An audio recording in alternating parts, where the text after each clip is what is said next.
Fala pessoal, boa tarde. Hoje é dia 7 de dezembro, a gente está dando início à 13ª aula da disciplina de Teoria da Computação.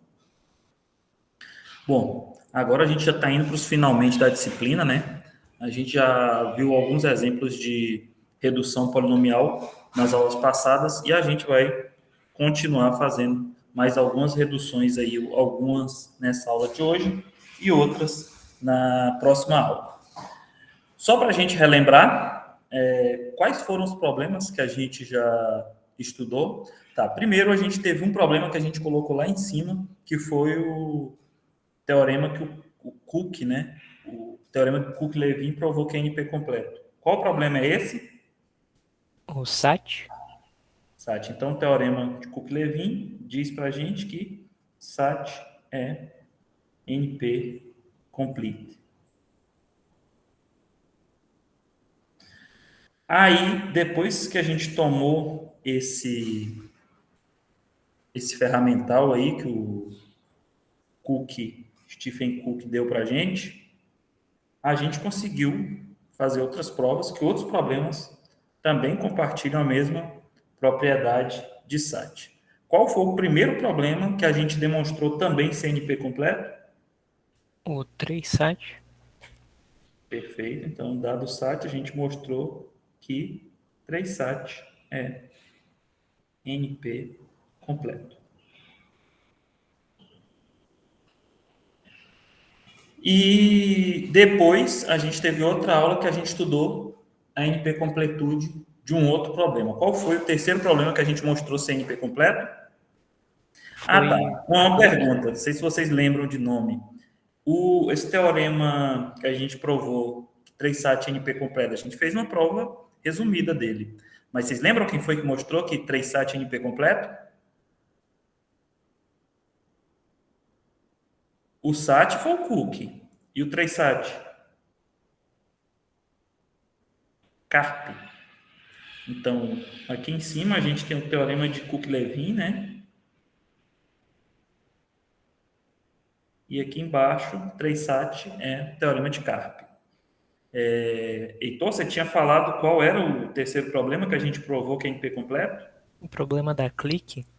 Exatamente. Então, a gente mostrou que click is NP complete. A gente mostrou que click também é NP completo. De click eu não lembro, não. Provavelmente foi o Carp também que mostrou que click é NP completo. O Carp mostrou que ele tem aquele paper famoso lá dos 21 problemas NP completo de Carp. Eu acho que nesse ele mostrou clique, mostrou conjunto independente, mostrou cobertura por vértice, um montão de problema que a gente conhece aí, ele mostrou. Tá bom. Então, agora eu preciso que vocês me ajudem aí a relembrar um pouquinho como é que funciona uma redução polinomial. Se eu trabalhar com vocês e eu falar assim, ó pessoal, eu quero que vocês provem que o problema π, eu quero demonstrar esse teorema aqui, ó. Quero demonstrar que π é NP complete. Como é que eu mostro isso? Como é que é a receita de bolo para a gente fazer isso? O primeiro ponto é verificar se π é NP. Está em NP, né? Vai verificar se π está em NP.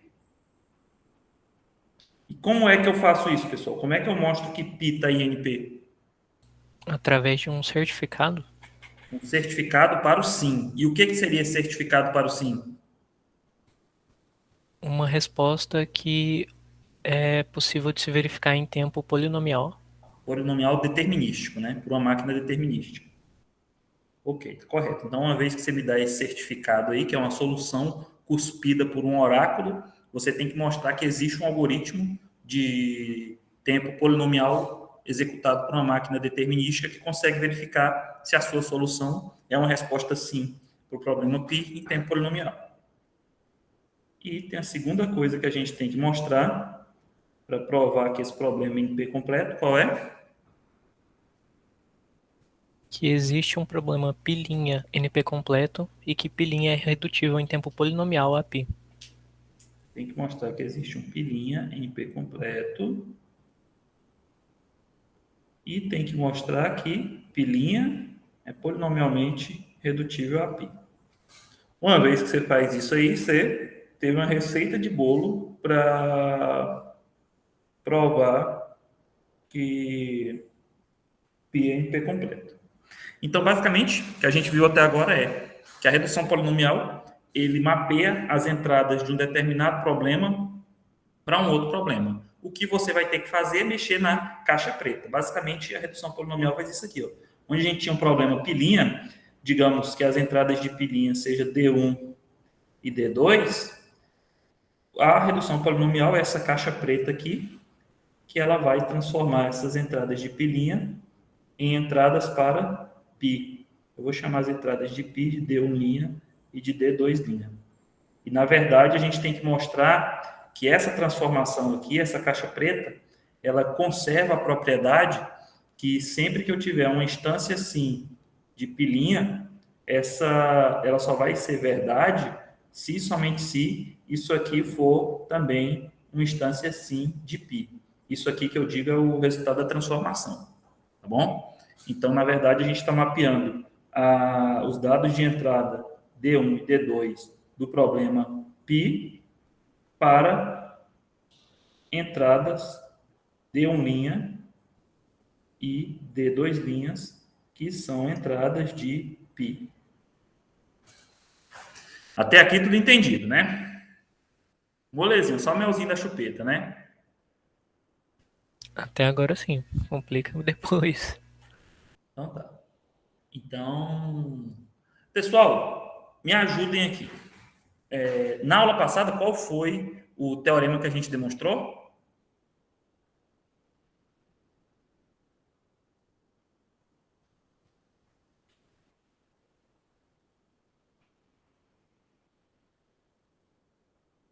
Clique.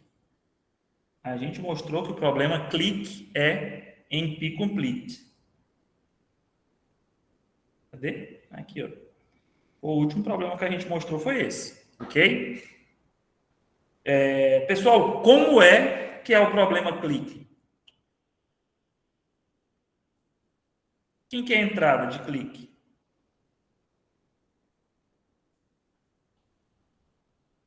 Hã? Seria o grafo G e um inteiro K? Grafo G e o inteiro K. E qual que é o objetivo de clique? Qual que é a questão? Botar goal. O output, botar goal. Qual que é o objetivo daqui do problema clique? Verificar se G possui uma clique de tamanho K ou superior. Isso. Então, na verdade, a pergunta minha aqui, ó, é se existe em G a clique de tamanho. Clique, eu vou chamar clique de quê? Só clique. Espera aí, um minuto, pessoal. Deixa eu silenciar esse telefone aqui, que tá chegando um monte de coisa aqui que vai atrapalhar minha concentração. Se existe em G uma clique de tamanho maior ou igual que K. Tá. Pergunta, pessoal. Esse problema clique é um problema de minimização ou é um problema de maximização? De maximização? Maximização. Quando você está procurando clique, faz sentido você procurar a clique máxima, né? Até porque qualquer vértice isolado que você pegar no gráfico corresponde a uma clique de tamanho 1. Então, o problema clique é um problema, se tu for pensar na versão de otimização, é uma versão de maximização. Ok. O que mais que eu tinha que perguntar? E o que é uma clique mesmo, pessoal? Se eu der um grafo G qualquer para vocês, o que é essa clique? Um grafo G aqui. O que é uma clique em um grafo?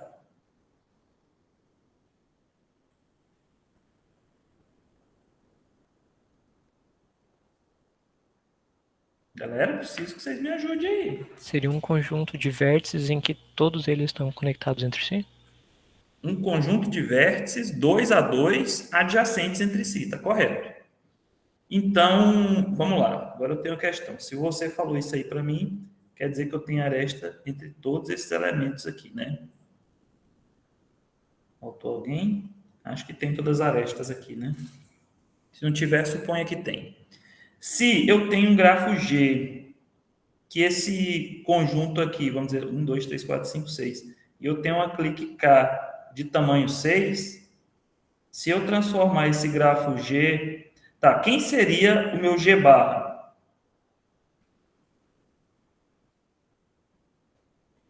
Se o meu grafo G é essa clique.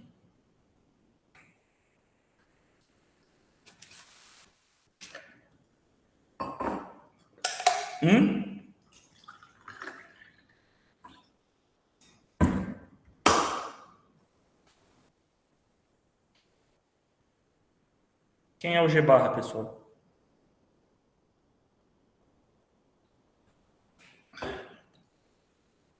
Sabendo que G é uma clique. Ninguém falar nada, eu paro essa aula bem aqui, hein? E vou me embora para minha casa dormir.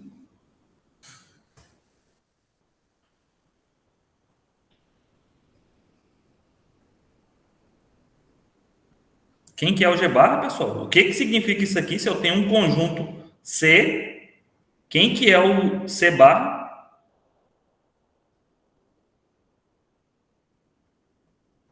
Tem outras notações. Talvez vocês não conheçam a notação. Agora com C vai ficar estranho.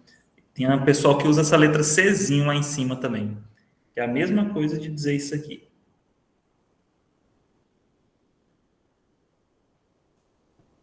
Ninguém? Nada? Seria um grafo vazio, professor? Grafo vazio, não. O que que significa esse barra aqui em cima? Que é o complemento do grafo? Complemento. Então, na verdade, o complemento, o G barra, é o complemento do grafo G. E quem que é o complemento desse grafo G? Se esse grafo G eu tenho aresta entre todos os vértices, quem que é o G barra? Ele é o quê? Se o G é clique, G barra é...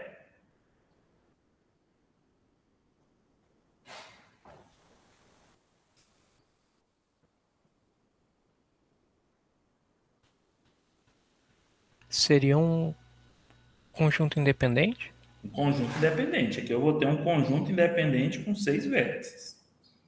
Conjunto independente, conjunto estável ou conjunto independente. Ok? Eu acho que dá para começar a aula agora. Talvez a gente vai precisar de outras coisas, mas por enquanto acho que é o suficiente. Tá. Então, o teorema que eu quero mostrar para vocês hoje é esse aqui. Ó.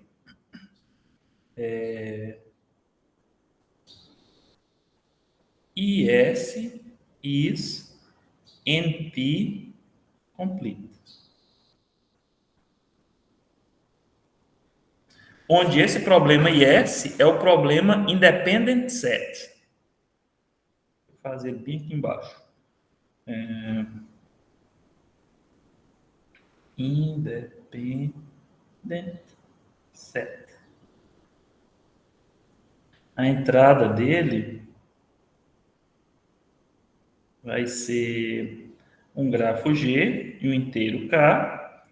E o objetivo aqui, o objetivo vai ser parecido com esse aqui. Deixa eu copiar aqui.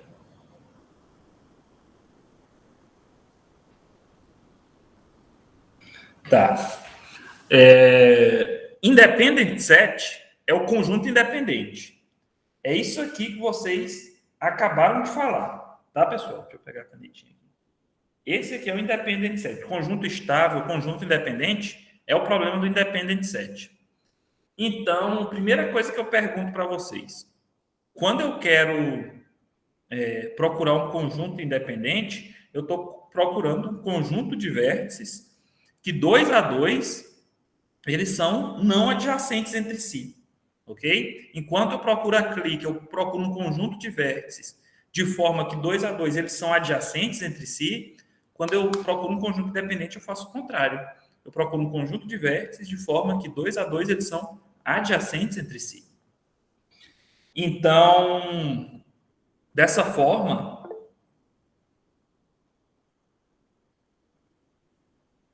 Hernandes saiu, foi? Ele comentou que estava com problema de rede e vai reiniciar. Tá bom. Me perdi aqui. Tá, conjunto independente. Então, esse problema de conjunto independente para vocês, ele parece que é um problema de minimização ou parece que é um problema de maximização? Maximização. Maximização, uma vez que quando você procura um conjunto independente, faz sentido você procurar o conjunto independente máximo, né? Porém, o problema de eu perguntar se qual é o conjunto independente máximo para o grafo G, que tipo de problema é esse? Você pode repetir a pergunta, professor? A Por favor. pergunta é: encontre o conjunto independente máximo no grafo G. É uma pergunta de localização? Localização não. Como se eu perguntasse encontre um conjunto independente qualquer, seria localização. Mas como eu falei, encontre o conjunto independente máximo, aí essa questão passou a ser um problema de otimização. Ok? Ok.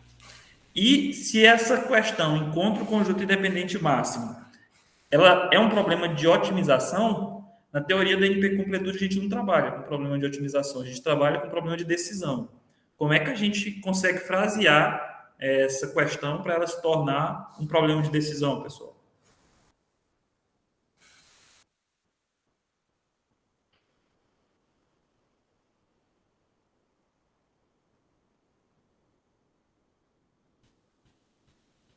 Existe no grafo G um conjunto independente de tamanho K ou superior? Perfeito. Percebam que é muito parecido com o que a gente fez com o clique, né? Tanto é que foi por isso que eu copiei isso aqui.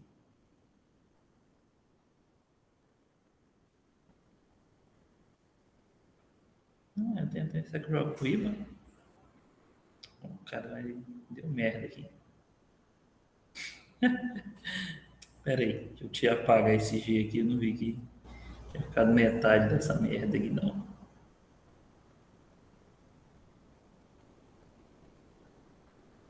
Tá bom. Então aqui, meu objetivo é saber se existe em G o quê? Um independent set de tamanho maior. É só maior lá? É maior ou igual? É maior ou igual, o igual não veio. De tamanho maior ou igual que K. Então agora sim eu tenho um problema de decisão que eu posso tratar na teoria da NP completude, né? Então tá. Até aqui entendido como é que funciona o problema independent set? Entendido. Ok. Então, teorema nosso é isso aqui que a gente quer mostrar, ó, que independent set is NP complete. Então, para a demonstração, a primeira coisa que a gente vai fazer é o que eu tenho que fazer?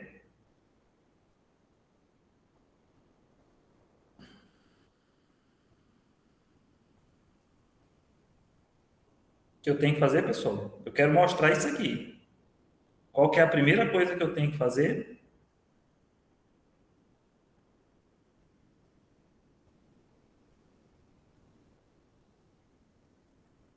Hum?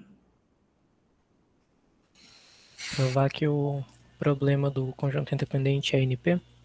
Está em NP. Ok? Então, a primeira coisa que a gente vai fazer é provar que independent set pertence a NP. Ok? E como é que a gente faz isso?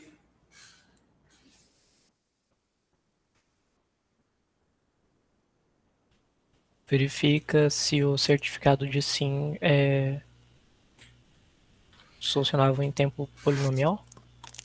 Não, é o contrário. Na verdade, você vai supor que um oráculo te dá uma solução para independent set e você vai apresentar um certificado que seria um algoritmo, né, que vai verificar em tempo polinomial se essa solução é uma instância sim para independent set.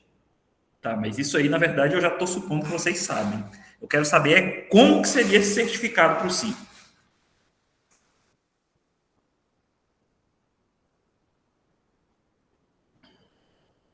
O que seria uma solução para independent set? Um conjunto de vetores de vértices de tamanho K ou superior. Tá, então vamos supor o tamanho K, tá? Então, uma solução para independent set seria um subconjunto de vértices, como é que eu vou chamar? V', que é um subconjunto de V de G, né? Subconjunto de vértices de forma que, primeira coisa, o tamanho de V' tem que ser o quê? Maior ou igual que K, né? Ok? E depois, eu vou pegar maior ou igual não, vou pegar de tamanho exatamente K, tá bom? De tamanho K. V' tem que ter tamanho K e qualquer outra condição?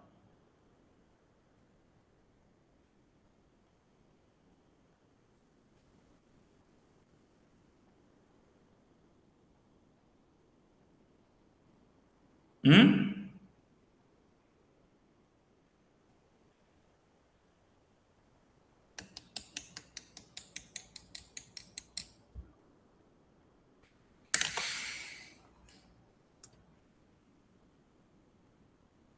Quando vocês quiserem aí, estou à disposição.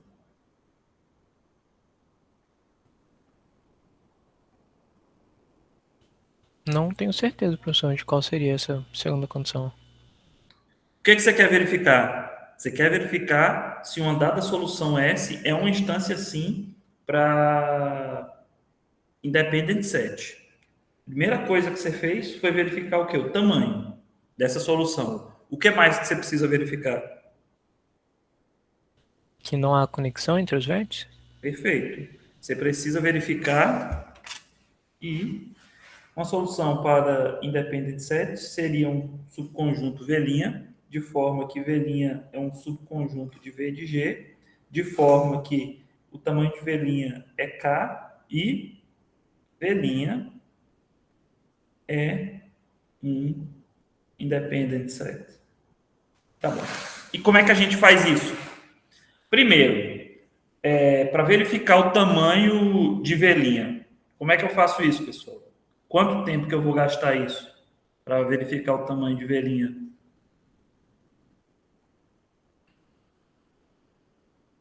Um algoritmo para medir o tamanho de um conjunto Seria linear? linear. Então, isso aqui vai rodar em ordem de n.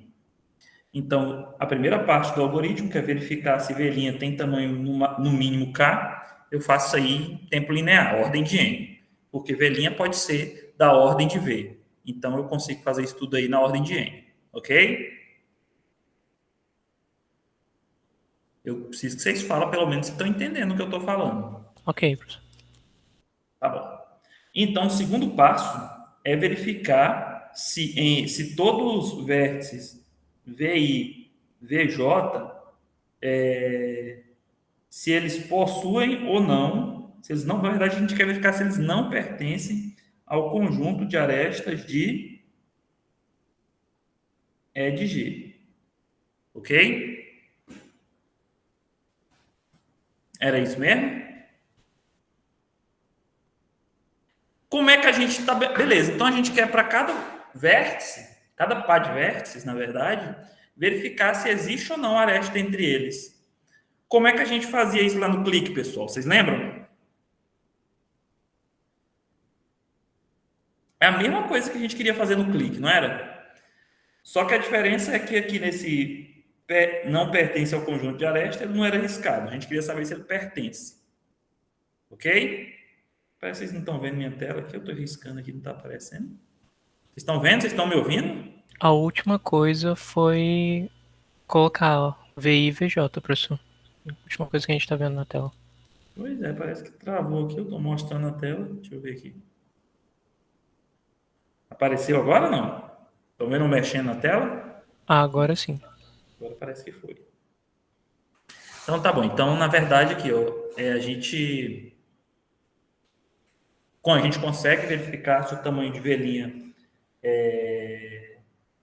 se o tamanho de velinha é K, em ordem de tempo linear, e VI e VJ, a gente queria fazer o mesmo procedimento que a gente fez lá com o clique, né?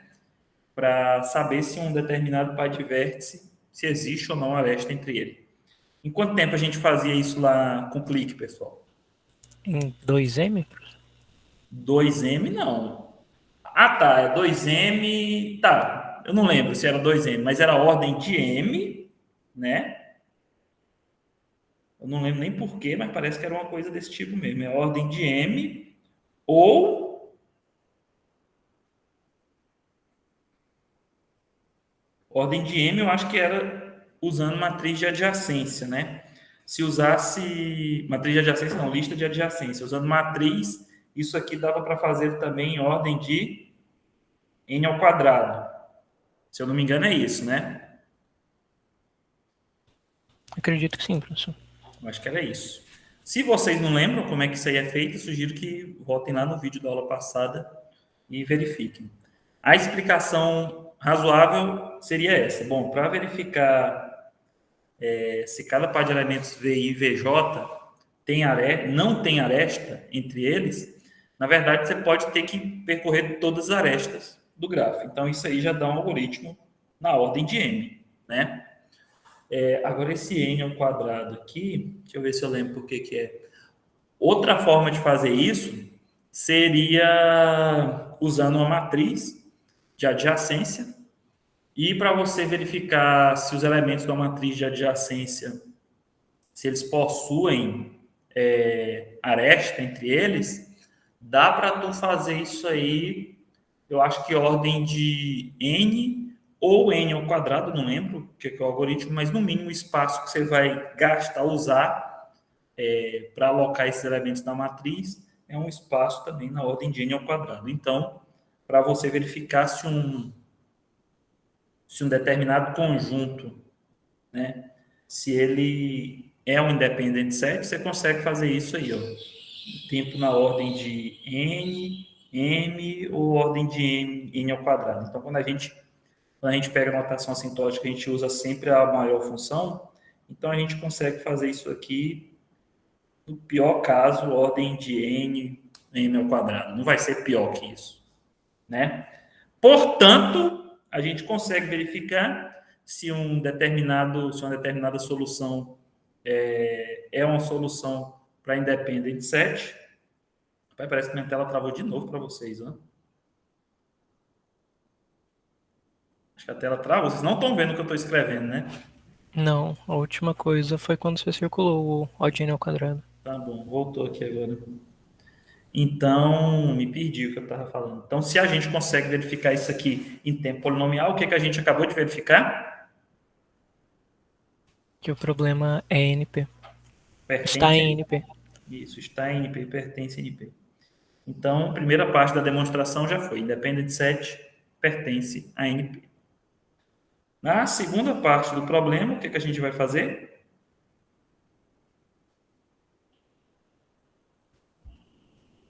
Encontrar um problema pilinha que é NP completo e demonstrar que ele pode ser reduzido em tempo polinomial a o problema do conjunto independente. Então, a gente vai procurar um pilinha NP completo e fazer pilinha ser redutível polinomialmente a independent set. Pergunta: Quem são os problemas pilinha que eu conheço até agora? Site, 3sat e clique.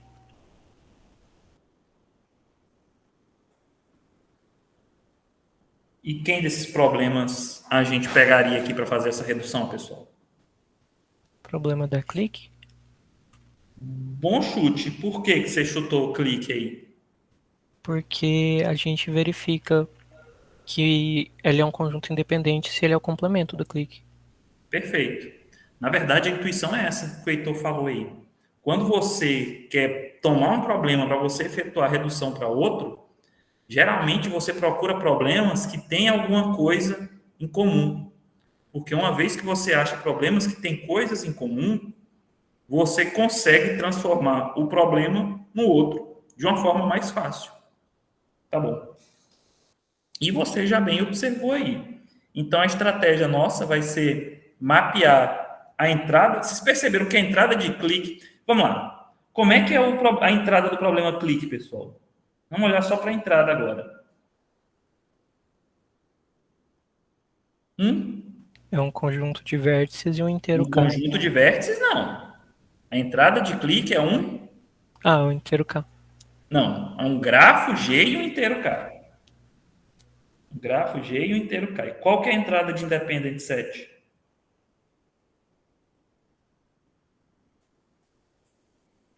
Um grafo G e um inteiro K? Um grafo G e um inteiro K. Para não confundir com a entrada de clique, eu vou chamar de um grafo G' e um inteiro K'.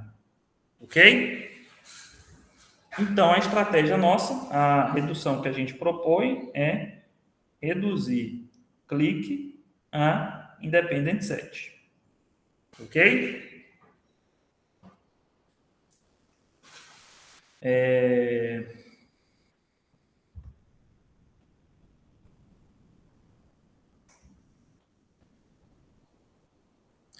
Como é que é essa transformação, pessoal? Como é que eu transformo clique, cuja entrada é G e K, num problema independent set, cuja entrada é G', K'? Vocês têm alguma ideia?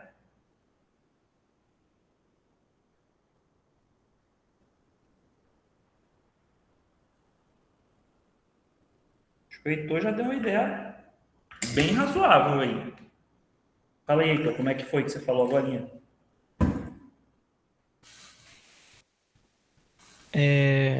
Verificar o complemento da clique? Tá, o que que é verificar o complemento? Então, você está falando disso aqui para mim, ó. G', que é a entrada para independent set, vai ser o complemento do grafo G.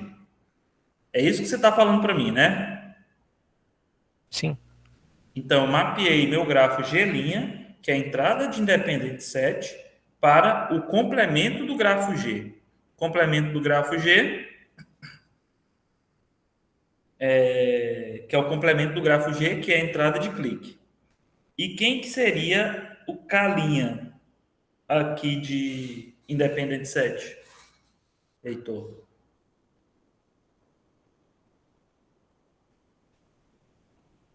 Poderia ser o próprio K? O próprio K.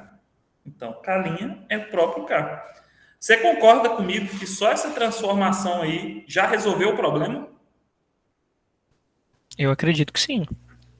Então, na verdade, a gente tem que mostrar o quê? Que uma instância assim de clique, ela vai ser mapeada se, somente se, essa instância centrada for uma instância assim de independent set. Digamos que eu dou um grafo G, que ele é a entrada para clique, ok? E esse grafo G tem uma clique de tamanho K. Então, esse grafo G é uma instância sim de clique.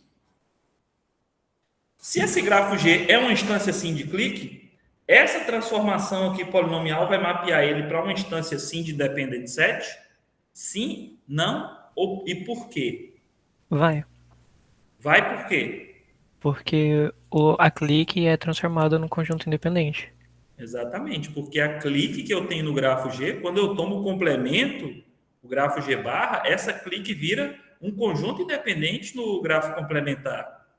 Então, se essa clique é um conjunto independente, eu sei que existe um conjunto independente, um independent set, de tamanho exatamente K'. Por quê? Porque eu sei que existiu uma clique de tamanho K no grafo G.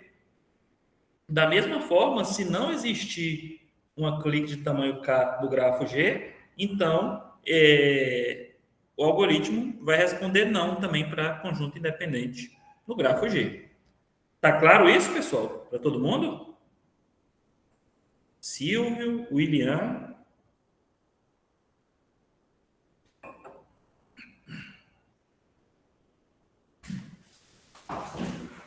Aqui tá claro, sim. Então vamos lá. Logo, me ajudem a concluir aqui. A gente tem que mostrar que essa transformação é de tempo polinomial. Vamos colocar um observe. Observe que qual foi a gente que na verdade a única coisa que a gente fez que obter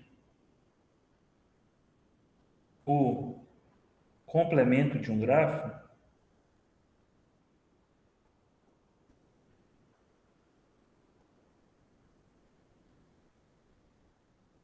é uma operação de tempo polinomial.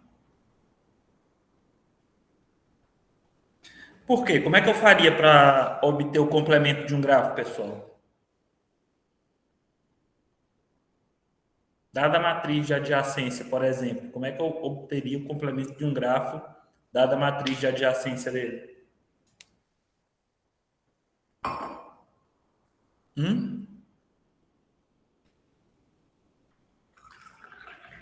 Os novos vértices seriam apenas os vértices que não têm adjacência? Aí teria que passar por todo, seria n ao quadrado? Seria n ao quadrado. Você teria que percorrer essa matriz, todo lugar que tivesse zero, você coloca 1, e onde tem 1, você coloca 0. Ok? Então, portanto, essa operação, essa transformação é uma transformação de tempo polinomial. Então, ali por 2, o que a gente mostrou em 2? A gente isso aqui é o 2, né? Isso aqui tudo é o 2. Então, em 2, a gente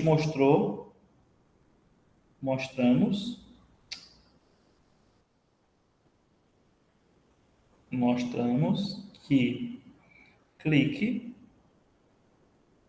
é redutível polinomialmente a independent set em tempo polinomial, né?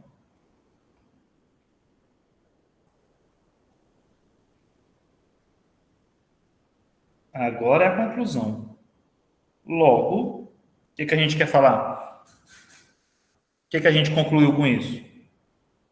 Por 1 e 2, o que a gente mostrou?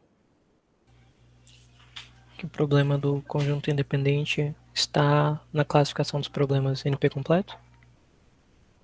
Perfeito.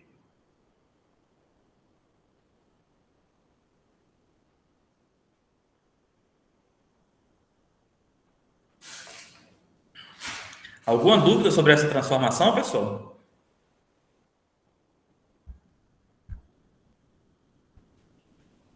Não, essa foi surpreendentemente tranquila. Essa aí foi facinho. Então podemos passar para outra? Tá. Não, vamos lá para outra, depois eu explico lá. Próxima transformação que a gente vai fazer é desse problema aqui, ó. Problema da literatura conhecido como vertex cover. Vocês já conheceram o problema do vertex cover, pessoal? O professor havia passado a leitura, mas eu não consegui compreender com a leitura não, professor. Tá bom. Problema vertex cover? Tem uma breve explicação aqui, ó. problema vertex cover, ele é traduzido para o nosso português como cobertura de vértices. Porém, esse termo não é o apropriado. Uma vez, o termo mais apropriado seria cobertura por vértices. Por quê? Por causa da semântica do negócio. Uma vez que eu falo que eu tenho uma cobertura de vértices, dá a impressão que eu estou usando alguma coisa para cobrir os vértices, né? Na verdade, não é isso. Na verdade, é uma cobertura por vértices. Eu tenho um conjunto de vértices que vai cobrir alguma coisa, né? Mais precisamente, o problema de cobertura por vértices é um problema onde eu vou cobrir as arestas do gráfico, né? Na verdade, o problema de cobertura por vértice é um problema onde eu quero tomar um subconjunto de vértices de forma que toda aresta do grafo possua pelo menos um extremo no conjunto. Esse problema, pessoal, para vocês, parece ser um problema de minimização ou um problema de maximização?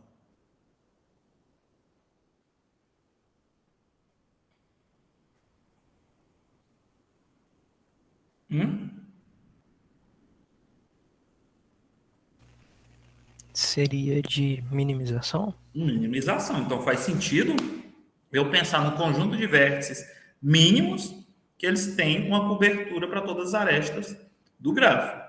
Por quê? Porque se eu fosse pensar no conjunto, um problema de maximização, eu pego o próprio grafo G, garanto que os vértices que estão nele lá eles são uma cobertura para o problema. Tá bom. Então vamos lá. Dizemos que um conjunto, deixa eu pegar um pincelzinho diferente aqui. A gente diz que um conjunto C, que é um subconjunto do conjunto de vértices, corresponde a uma cobertura por vértices quando toda aresta UV desse conjunto de arestas possui pelo menos uma extremidade no conjunto C, que é o conjunto da cobertura.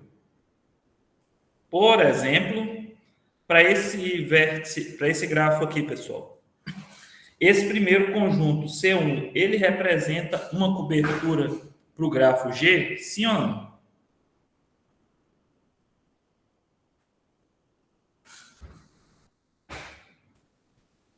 Sim. Sim, então vamos lá.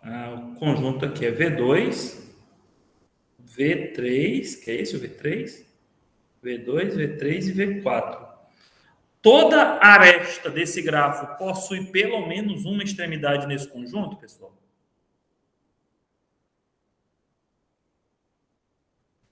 Parece. Com certeza, está certo sua resposta. E para o conjunto C2, ele representa uma cobertura de vértices para esse grafo G? Sim ou não? Não. Não. Vamos lá, então é V1, V4 e V5. Por que que ele não é um vertex cover?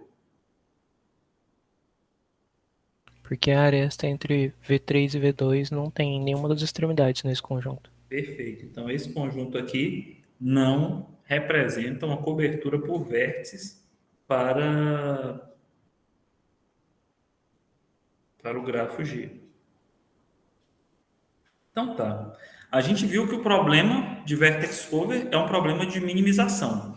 Então, encontrar uma cobertura de vértices mínima para o grafo G é um problema de otimização. Lá em cima, a gente já enunciou que é um problema hipercompleto, então é um problema difícil. Porém, se eu estiver procurando uma cobertura de vértice mínima, esse problema não é tratado pela teoria da NP-completude. Por quê? Porque NP completude não trata problemas de otimização. Otimização. E como é que seria o problema de decisão para Vertex Cover? Vertex Cover? Vertex Cover, né? Se existe um conjunto de tamanho K ou inferior que Perfeito. compreende todos os vértices. Isso. E são um Vertex Cover para o grafo G. Isso. Perfeito. Então, vamos lá. Então, a pergunta que o Heitor trouxe para a gente aí. Ih, caralho, errei aqui. Pensei que estava com a canetinha. Essa aqui, ó, enunciado do problema Vertex Cover. A entrada do problema Vertex Cover, então, pelo que o Heitor falou aí, tem que ser um grafo G e um inteiro K. E na pergunta, a gente pergunta se existe um Vertex Cover de tamanho, no máximo K. Ok? Certo. Então, o teorema que a gente quer mostrar é esse aqui, ó, que Vertex Cover é NP completo. O que que a gente precisa fazer, pessoal, para mostrar que Vertex Cover é NP completo?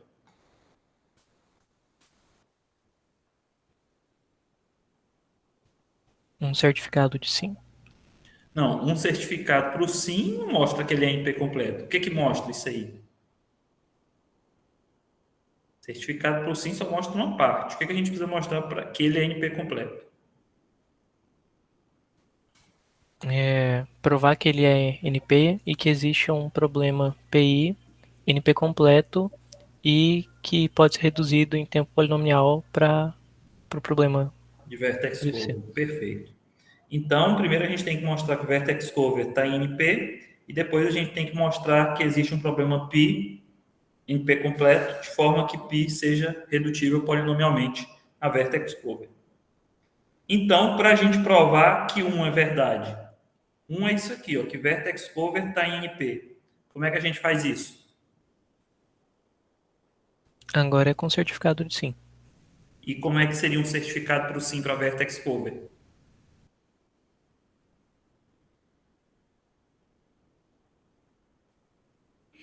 Como é que é um certificado para o sim para Vertex Cover, pessoal?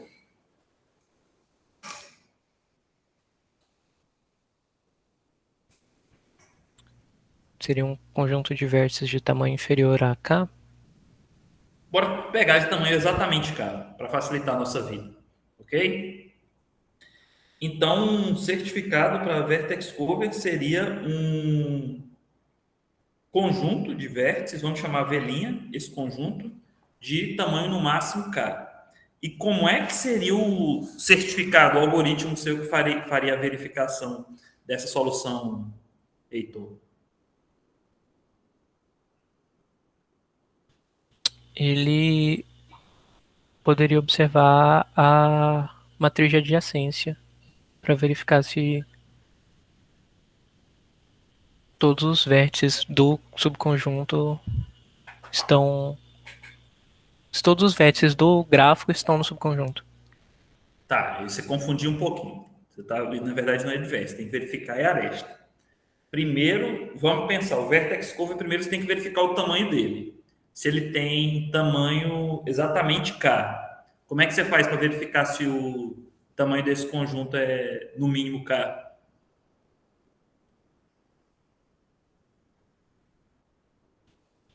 Avalia o tamanho em tempo linear. Tempo linear. Então, ordem de n, você consegue verificar se o V', o conjunto de entrada, de vértices de entrada, que é um subconjunto do conjunto de vértices do grafo V de G, se ele tem tamanho exatamente K. Ok? Ok. Então, eu coloquei isso aqui, tá? Então você consegue fazer essa verificação aí em tempo linear. Agora, a segunda parte que você falou trata do. Você quer verificar se toda aresta do grafo possui uma extremidade em V de G. V de G não, perdão, em V', né? Então, na verdade, aí você vai ter que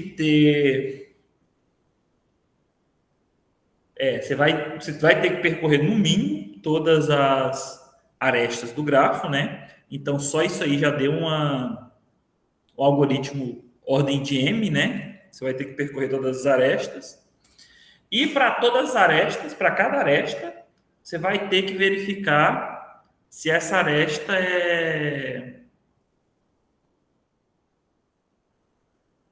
ela é adjacente a algum elemento desse conjunto velinha, né? Então eu faço uma aproximação grosseira que isso aí vai rodar na ordem de M vezes N. Não sei. Vamos lá. A primeira parte rodou em ordem de N. A segunda parte, você tem que verificar para cada aresta VW se V ou W pertencem à V'. Tá, aqui ele está falando que você consegue fazer isso em ordem de M ou N. Tá bom. Aqui seja ordem de M ou N, ou ordem de M vezes N, ainda assim é tempo polinomial. Ok? Ok. Então, portanto, a gente consegue... se eu fizer isso, eu verifiquei que a solução tem tamanho K e verifiquei se toda aresta do grafo tem uma extremidade. Se isso for verdade, então, ok, esse subconjunto V' é uma instância, sim, de vertex cover. Então, a gente consegue verificar em tempo polinomial se uma solução S corresponde a uma instância, sim, de vertex cover. Portanto, o que a gente conclui com isso? Que vertex cover é uma instância, sim, que vertex cover é uma instância, que S é uma instância, sim, de vertex cover e vertex cover pertence a NP. Então, agora vamos para a segunda parte dessa demonstração. Dado um problema π, NP completo, a gente quer mostrar que π é polinomialmente redutível a vertex cover. Quem são os problemas π que a gente conhece até agora, que a gente pode usar para essa demonstração, pessoal?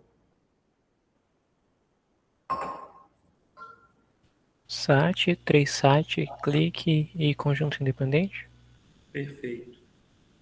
SAT, 3SAT, clique e conjunto independente.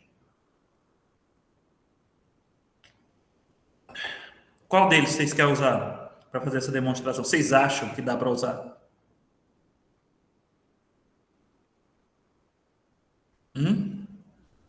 O SAT? Então, pela teoria da complexidade, pelo teorema de Cook, todos os problemas NP completos compartilham a propriedade de serem os mais difíceis da classe NP e todos eles são redutíveis entre si. Então, teoricamente, existe uma redução de SAT para vertex cover, de 3SAT, de clique, de independent set. Se a gente conhece, aí é outra história. Daria para fazer, provavelmente com SAT, com 3SAT, com tudo. A demonstração... Peraí, deixa eu até pensar. A demonstração que eu acho, que eu sei, é com clique, e tem uma demonstração que é um pouquinho mais difícil de explicar com independent set. Mas dessas aqui, a que eu acho que é mais fácil de explicar é a com clique. Tá bom? Então a gente vai usar clique para fazer essa demonstração. Então a proposta nossa de redução polinomial é mostrar que clique é polinomialmente redutível a vertex cover.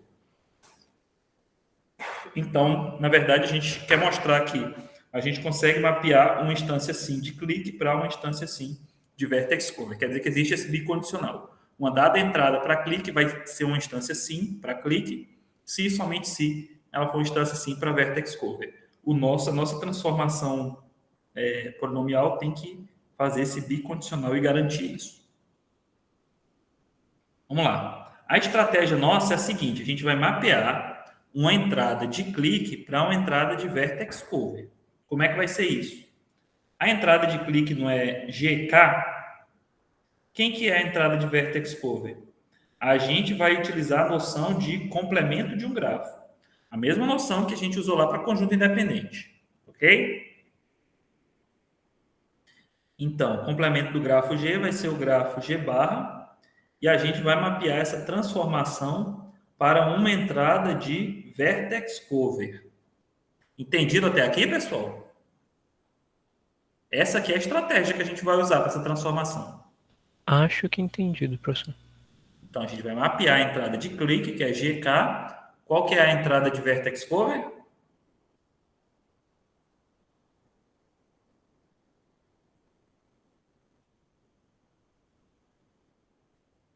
Cadê? Aqui.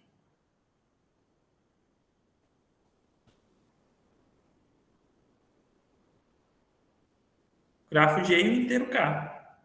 Mesma coisa, mesma entrada de clique, mesma entrada de conjunto independente. Ok? Tá. Então, vamos lá.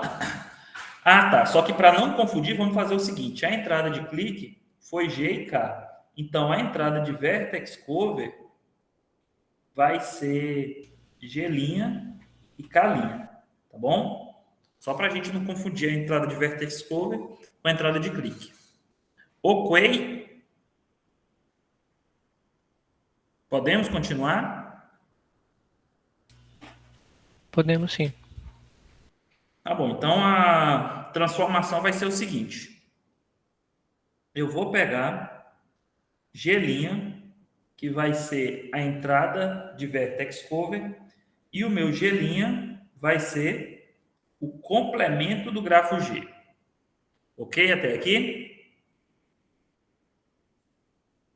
Ok.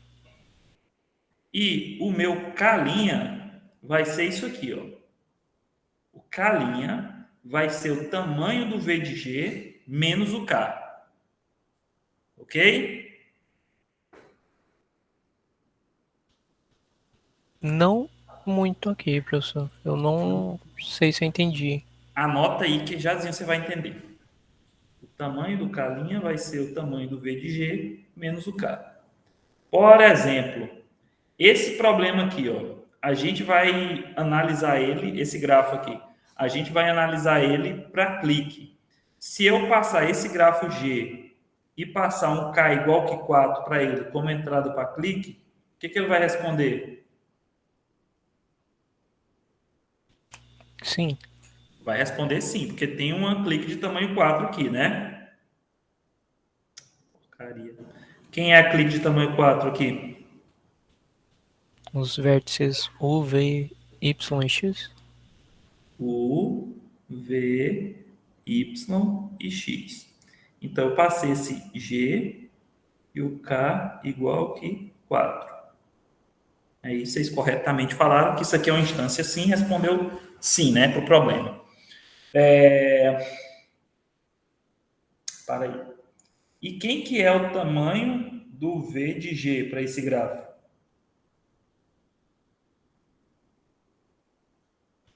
6.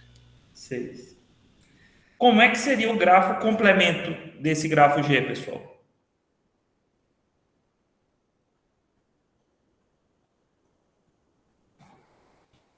Hã? Um conjunto independente entre si dos 4 vértices que formam o clique e que são Sim. conectados ao Z e o W. Isso. E o Z e o W não vão ter aresta, né? Entre eles. Então, na verdade, o grafo complemento a esse lá é esse aqui, né? Conseguiram ver aí que esse aqui é o complemento desse aqui? Sim. Ok. Então, percebam, os vértices U, V, Y e X, eles formavam um clique. Corretamente, o Heitor falou que no complemento eles vão formar um conjunto independente. A gente está querendo mostrar aqui que vai ser preservado a propriedade de, se existir uma clique de tamanho K em G, então vai existir um independent set de tamanho K' em chamar de G', esse grafo aqui que é o grafo de entrada, né? Que é o complemento de G. Então vai existir uma clique não, um vertex cover de tamanho G', de tamanho K' em G'. Bom, quem que era mesmo que o K' era V de G, tamanho de V de G, menos K. O K era 4, o tamanho de V de G era 6. 6 menos 4, 2. Então, K' aqui vai ser 2. Entendido? Entendido. Alguém de vocês é capaz de mostrar onde que tem esse vertex cover de tamanho 2 nesse grafo G'? Z e W? Z e W, perfeito. Agora, como dizia aquela galera lá do mundo canibal, veja por que funciona.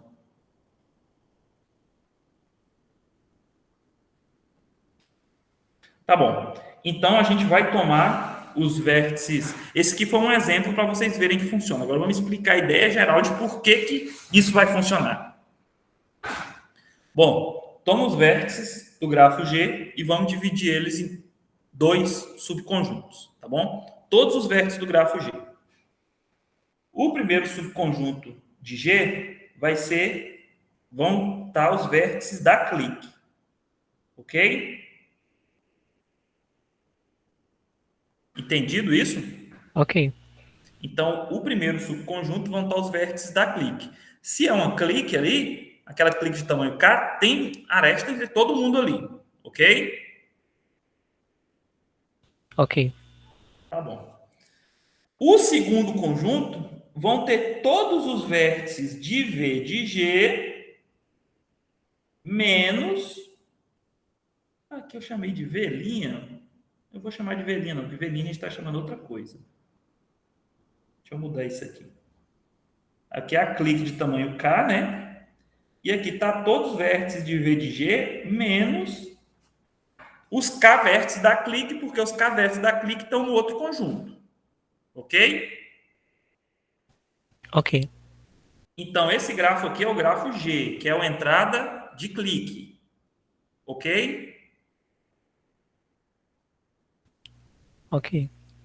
Legal. Então, pessoal, me fala o que vai acontecer quando eu transformar esse grafo G aqui no grafo G barra.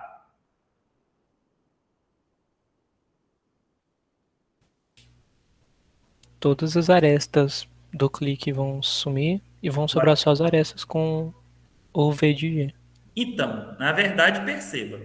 Primeira observação que você fez foi correta. Todas as arestas que tinha no primeiro conjunto da clique não existe mais. Então, todas as arestas que estão nesse conjunto aqui, sei lá, vou chamar de velinha agora, todas as arestas que estão nesse conjunto velinha, perdão, todos os vértices que estão aqui, não têm arestas entre si. Então, se não tem aresta nesse conjunto velinha, aonde que estão as arestas desse gráfico? Ou estão no segundo conjunto, que eu vou chamar ele de V2', ou estão entre V2' e o conjunto V'. Então, o que o conjunto V2' representa para nós, pessoal? É a própria vertex cover. É uma vertex cover de tamanho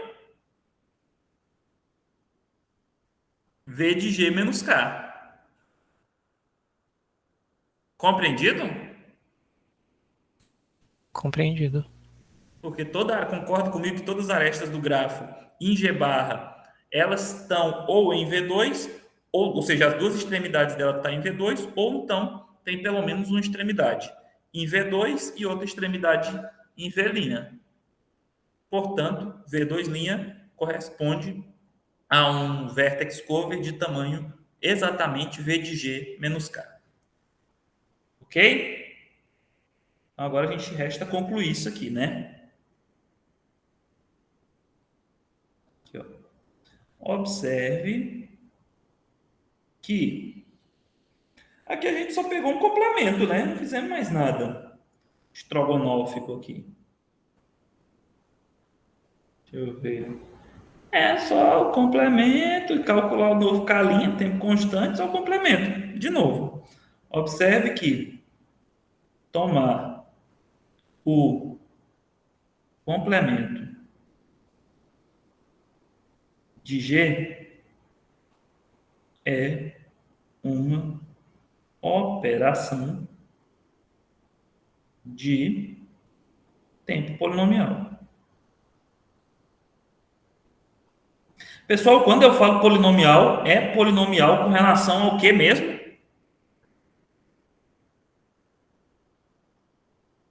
Hã?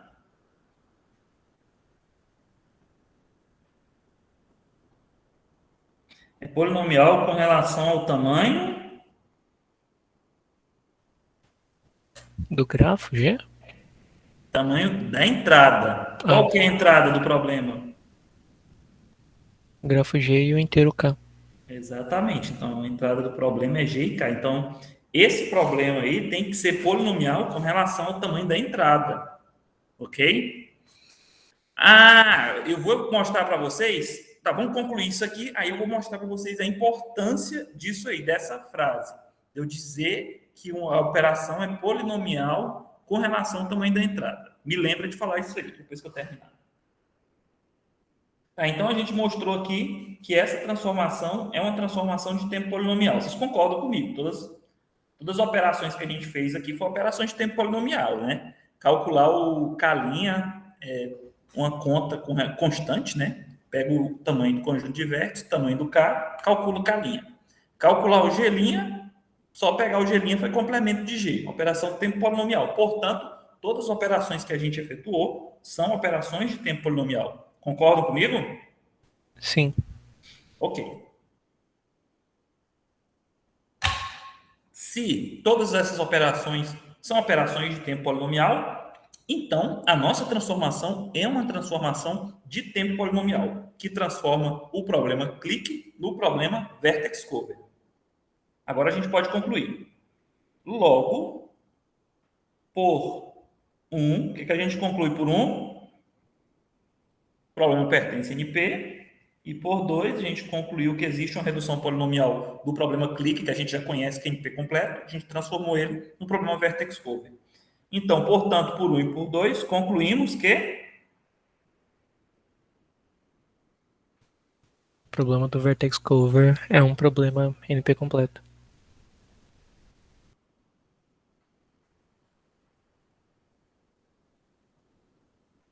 como queríamos demonstrar o teorema.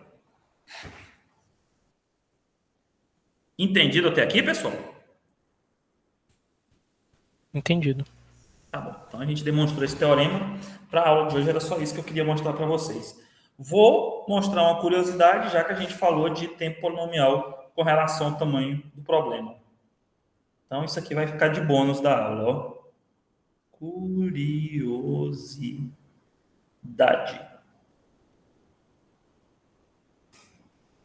Como é que é o problema clique, pessoal?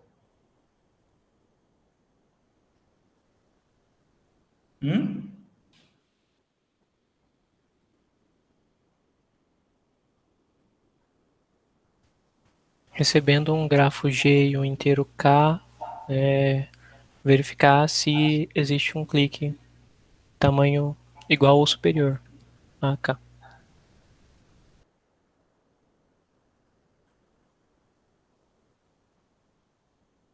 Então, esse aqui é o problema clique, né? Bem grosseiramente descrito, né? E a gente colocou um teorema dizendo que o problema clique é em P completo. Ok até aqui? Ok.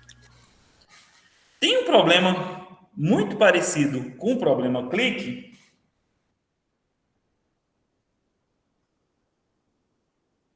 que é o problema chamado de K-clique.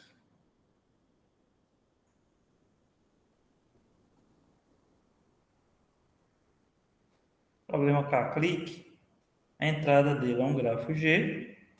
A questão é a mesma questão aqui.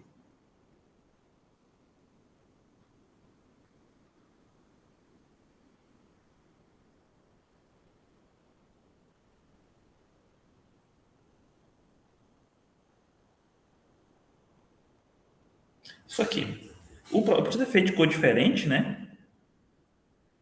Vou pegar uma canetinha roxa. Isso aqui é a diferença. Tá, aqui em cima eu tenho o problema clique, que eu tenho o teorema que fala que clique é NP completo. A gente já mostrou isso, que clique é NP completo.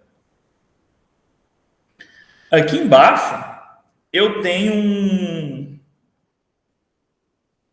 um outro problema, que é parecido com o problema clique, que é um problema que a gente chama ele de K-clique. E esse problema K-clique aqui é um problema que tem solução em tempo Opa, faltou coisa aqui. Polinomial. Vocês já pensaram... Já pararam para perceber que os dois problemas são muito parecidos? Tanto o problema clique quanto o K-clique, olha para a cara dos dois. Qual que é a diferença do problema clique para o K-clique, pessoal? No K-clique, o tamanho da clique está definido. Está definido. Então, o tamanho da clique não é um parâmetro da entrada do problema. Pessoal, vamos lá. Como é que seria um jeito bem grosseiro vocês pensarem? Tá, vamos lá. Antes disso.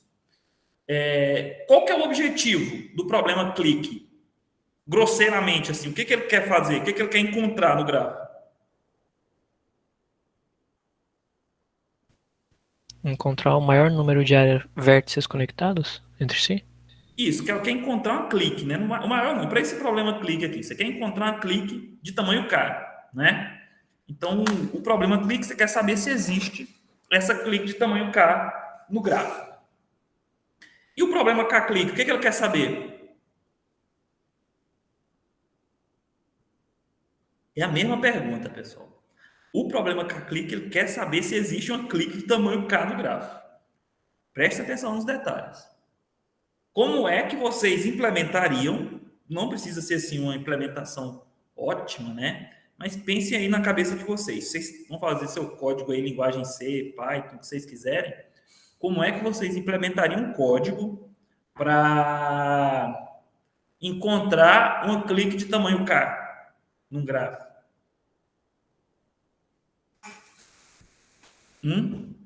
Dado um grafo de entrada, você tem uma lista lá com os vértices, tem uma lista de aresta. Como é que vocês fariam para buscar um clique de tamanho K?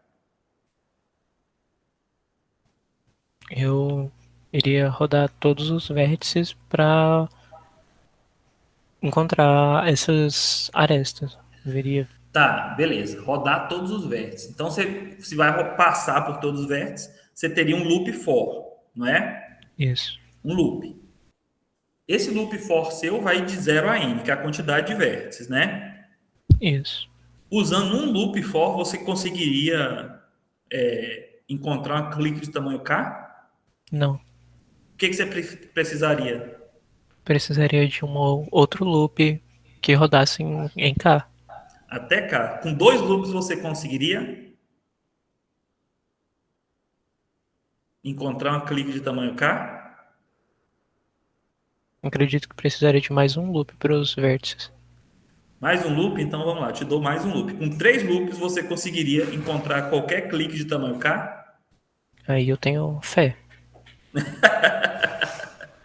Então, na verdade, percebam, vamos pensando numa. Dá para melhorar isso um pouquinho? Dá para ter um resultado melhor que esse que eu vou propor para vocês. Mas, grosseiramente, vocês vão precisar ter, para encontrar um clique de tamanho K, vocês vão precisar ter K loops for alinhado.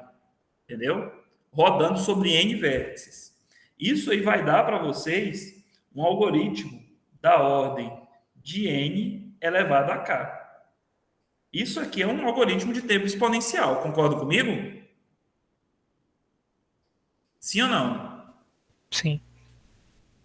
Na verdade, não é sim nem não a resposta. Na verdade, a resposta aqui é depende. Tá bom? Se a gente estiver falando do problema clique, então esse problema esse algoritmo é um algoritmo de tempo exponencial. Por isso a gente vai precisar desses N loop fora aí quando você vai fazer análise lá do algoritmo que encontra maior clique, é um algoritmo de tempo exponencial. Por quê? Justamente por isso aqui, porque em algum lugar vai aparecer para você um algoritmo, não, uma operação que vai levar essa ordem de tempo para ser executada, tá bom? A sacada do negócio é que quando você vai para o problema de K-clique, também vai aparecer, para você achar um clique de tamanho K, você vai aparecer uma coisa desse tipo aqui. Você vai ter um procedimento que vai levar ordem de tempo n elevado a k. Mas por que que para clique essa operação era uma operação exponencial e para K-clique não é exponencial? Por que que para K-clique esse algoritmo tem solução polinomial, pessoal?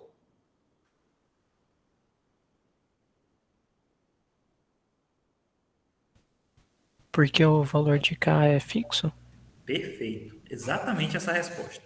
Porque o valor de K não faz parte da entrada no problema K-clique. Então, você conhece o K antes de executar o algoritmo.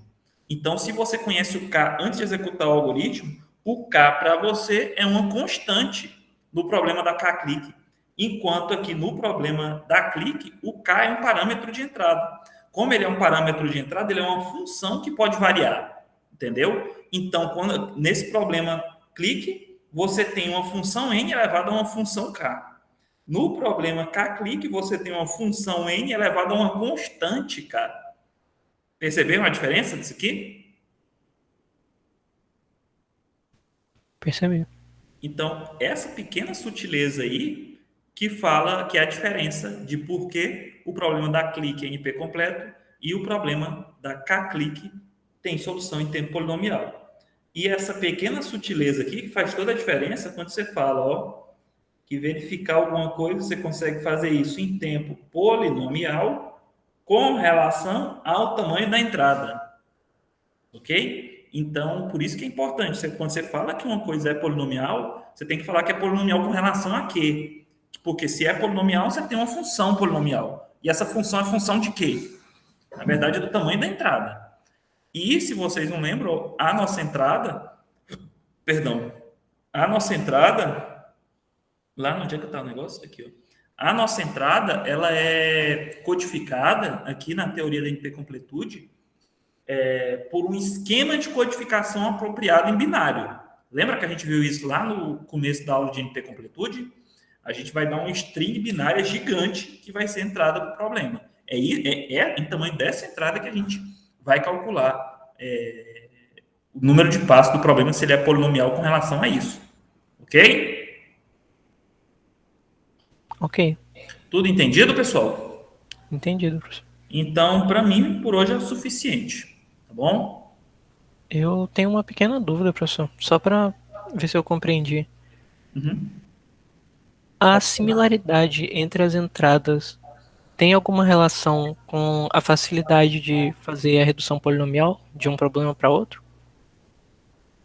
Nem sempre. Nem sempre. Às vezes não tem nada a ver. Às vezes você. Cara, é muito sacada. Você tem que conhecer os problemas e pensar como que eles se relacionam. Deixa eu te dar um exemplo bem aqui, ó. Um problema que eu trabalhei na minha tese de doutorado. Na minha tese de doutorado, eu peguei uma variação do site que chama 1 em 3 site.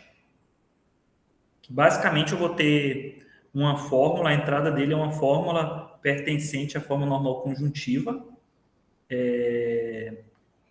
onde cada cláusula tem tamanho 3, e eu quero saber se existe uma atribuição de valores para as variáveis, de forma que em cada cláusula existe exatamente uma variável verdadeira. Ok? Então, esse aqui foi o problema-alvo da minha redução. A entrada de 3 sat é o quê? A fórmula F só, né? Eu quero saber se ela é satisfativa. E o problema que eu estava trabalhando é o problema de grafos EPG. Eu queria saber se uma determinada classe, P1 EPG L, se ela era em P completo ou não. A entrada desse problema aqui é um grafo G.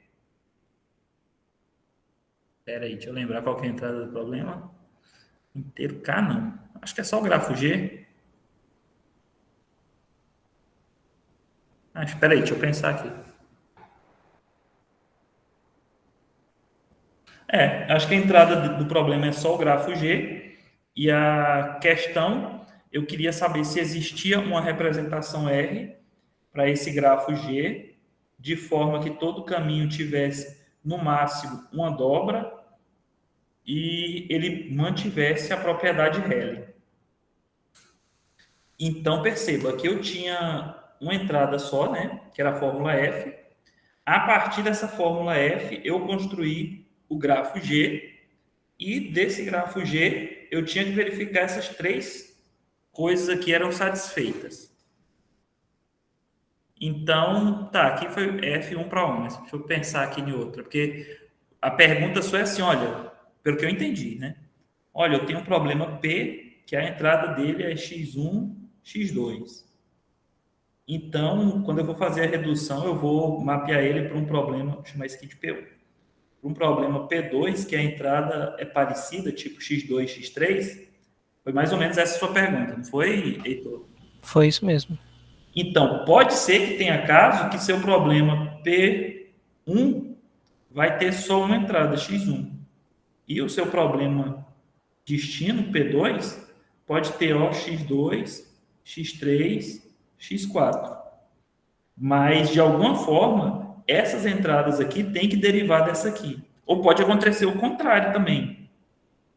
Seu problema P1 tem entradas x1, x2, x3, e de alguma forma na sua transformação você vai mapear ele para um problema P2 que só vai ter uma entrada x4.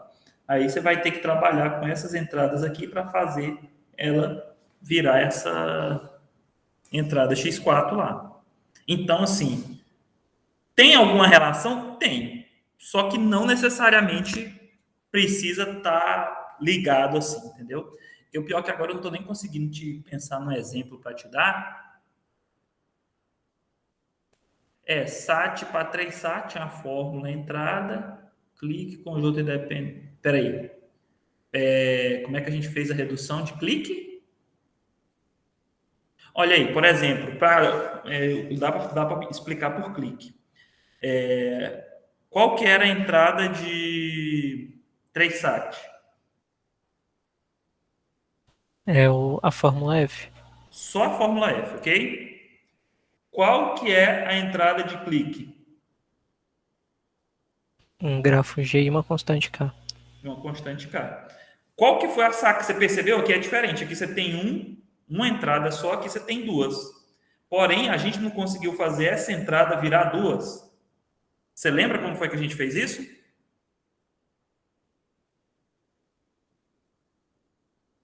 A partir do número de componentes?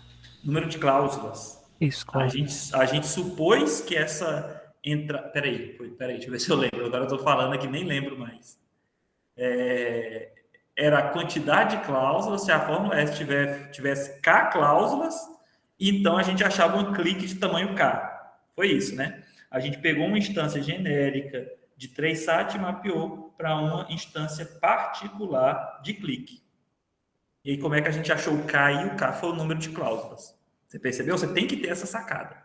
E para você ter essa sacada, você tem que ler reduções, ver, conhecer os problemas, para saber o que você pode fazer com cada coisa.